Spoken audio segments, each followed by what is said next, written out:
పంచసూత్రం మీద మీ పరిశీలన ఏమిటి? అంటే మామూలు సినిమా వాళ్ళు కాబట్టి కొన్ని పేర్లు బాగా పెడతారు సార్. పంచసూత్రం, షణ్ముఖ వ్యూహం, ఏమైపోయిందా షణ్ముఖ వ్యూహం? అదే షణ్ముఖ వ్యూహం అంటే ప్రతి నియోజకవర్గంలో ఏదైతే 500 మందికి 10 లక్షల రూపాయలు చొప్పున ప్రతి సంవత్సరం ఇవ్వటం. సో దాన్ని అంటే ఒక సంవత్సరం 500 మంది, ఇంకో సంవత్సరం 500 మంది, అది ఎత్తుకుపోయింది. 18 నెలల్లో ఒకరికి ₹1 ఇవ్వాలి. పంచసూత్ర, షణ్ముఖ వ్యూహం, జన సైనికుడు, వీర మహిళ, ఇలా పేర్లు భలే ఉంటాయి. నేను నిన్న ఒకటి సోషల్ మీడియాలో చూసా, మొదటి పుట్టినరోజు శుభాకాంక్షలు అని పెట్టారు. కాబోయే జన సైనికుడికి మొదటి పుట్టినరోజు శుభాకాంక్షలు, కాబోయే జన సైనికుడికి మొదటి పుట్టినరోజు శుభాకాంక్షలు అని పెట్టారు. మొన్న మధ్య ఇంకోటి చూసాను సార్, అంటే అది చెప్పకూడదు కానీ జన సైనికుడికి శోభన దినోత్సవ శుభాకాంక్షలు హెడ్డింగ్ పెట్టారు.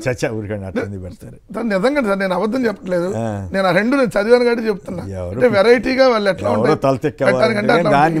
రెండోది సరే పంచసూత్రం అన్నారు కదా, పర్లేదు మీ ఎవరైనా కమిటీలు వేసుకోవచ్చు కాదంటలా. కానీ పంచసూత్రాలు ఏం చేస్తావు, జనసేన కమిటీలు వేసి జనసేన బాగా బలోపేతం చేసి టీడీపీకి బాగా బలంగా ఊడిగం చేయటం పాయింట్ నెంబర్ 1 పంచసూత్రంలో ఒకటి. రెండోది 15 ఏళ్ళు వాళ్ళు తన్నినా దండించుకోవాలి, కొట్టినా కొట్టించుకోవాలి, చంపినా చంపించుకోవాలి, ఇది నెంబర్ 2. గిల్లినా గెలుచుకోవాలన్నది ఇదే చెప్తాడు సార్. పంచసూత్రాలు బాగా కమిటీలు వేస్తాడు, వేసి మీరు బలంగా ఇది చేయాలి, ఊడిగం చేయటం ఒకటి. రెండోది ఏమో తన్నినా దండించుకోవాలి. మూడోది 15 ఏళ్ళు మహిళలను వాళ్ళు ప్రైవేట్ వీడియోలు తీసినా మీరు మాత్రం నోరు ఎక్కడా మెదపద్దు. 4 15 ఏళ్ళు లోకేష్ నాయకత్వాన్ని సమర్థించాలి. కోట వినోద్ చూసారు, టీడీపీ వాళ్ళు మహిళలు ప్రైవేట్ వీడియోలు తీసినా, మీ వీర మహిళల ప్రైవేట్ వీడియోలు తీసినా, వాళ్ళ మీద వాళ్ళు దాడులు చేసినా, ఏం చేసినా మీరు 15 ఏళ్ళు ఊడిగం చేయాలనేది. ఇంకోటి ఏంటి, 15 ఏళ్ళు లోకేష్ నాయకత్వాన్ని బలపరచాలి. ఇప్పుడు అందుకనే జేజేలు కొడుతున్నాడు ఆల్రెడీ. ఇంకోటి లాస్ట్ 5 వచ్చి తల్లిని తిట్టినా మనం మాత్రం పదవుల కోసం వాళ్ళంటే ఉండాలి, లేకపోతే మనకు రాజకీయ భవిష్యత్తు ఉండదు అనేది 5వ సూత్రం. ఈ పంచసూత్రాలు ఇప్పుడు చెబుతాడు వాళ్ళందరికీ, అంతకుమించి ఉంటుంది. ఇప్పుడు నిజం నిలకడ మీద తెలిసిద్ది అనేది మనకి సామెత ఉంటుంది. సో ఇప్పుడు అదానీ డేటా సెంటర్ కాదు, అది గూగుల్ డేటా సెంటర్ అని చెప్పి ఇదే ముఖ్యమంత్రి చంద్రబాబు నాయుడు గారు పెద్ద పెద్ద హోర్డింగ్లు. అసలు వైజాగ్ అయితే జీ ప్లేస్లో గూగుల్ వేస్తారు. వైజాగ్ అనే దాంట్ సింబల్లో జీ ప్లేస్లో గూగుల్ వేస్తారు. సో ఏంటంటే అప్పుడు అన్నారు అందరూ, వైజాగ్లో మరి ఏ గోడ ఉంది కదా, మరి ఏ ప్లేస్లో అదానీ రాయాలి కదా అని. సో ఇక్కడేంటి, మొన్న అదానీ, నిన్నేమో గూగుల్, మళ్ళీ నేడు అదానీ అయిపోయింది. సో నిజం ఎన్నాళ్ళు దాస్తారు. ఇప్పుడు ఏమైంది, అదానీ డేటా సెంటర్ అండి, మేము దాన్ని ఇంకొద్దిగా ఎక్స్పాండ్ చేస్తున్నాము అని చెప్పి చెబితే దాన్ని ఎవరన్నా కాదంటారా? దాని క్రెడిట్ మొత్తం మాకే రావాలనేటటువంటి ఉద్దేశంతో వీళ్ళు అక్టోబర్ 11న రైడన్కి భూములు ఇచ్చారు సార్. మళ్ళీ ఇప్పుడు డిసెంబర్ 2న అదే భూములు ఇప్పుడు అదానీకి ఇచ్చారు, 480 ఎకరాలు. సో నిన్న ఇచ్చినటువంటి జీవోలు అంటే క్లియర్గా ఏంటి, ఇది అదానీ డేటా సెంటర్ అనేది. దాంట్లో ఆలయ భూములు కూడా ఉన్నాయంటే మరి అదేం కాంట్రవర్సీ అవుదా? పాపం హిందూ సంఘాలలో ఏం మాట్లాడలేదు అంతవరకు. ఇప్పుడే మన చంద్రబాబు నాయుడు గారిని కూడా మాట్లాడారు సార్.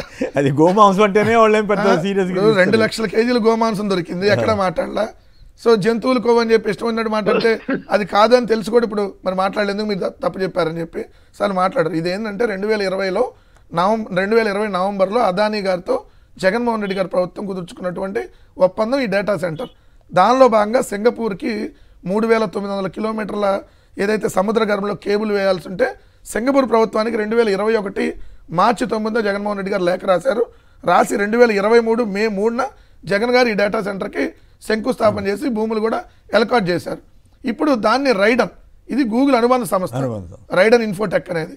సో మీరు అన్నట్టుగా ఇది గూగుల్ అనుబంధ సంస్థ కాబట్టి గూగుల్ అనే అంటాం కాబట్టి ఇది అదానీ డేటా సెంటర్లో Adani plus Google plus Airtel, అంటే నెట్వర్క్ ప్రొవైడ్ చేసేది ఎయిర్టెల్, ఏదైతే దానికి సంబంధించినటువంటి మొత్తం ఏదైతే టెక్నాలజీ అందించేది రైడన్ ఇన్ఫోటెక్, అంటే గూగుల్.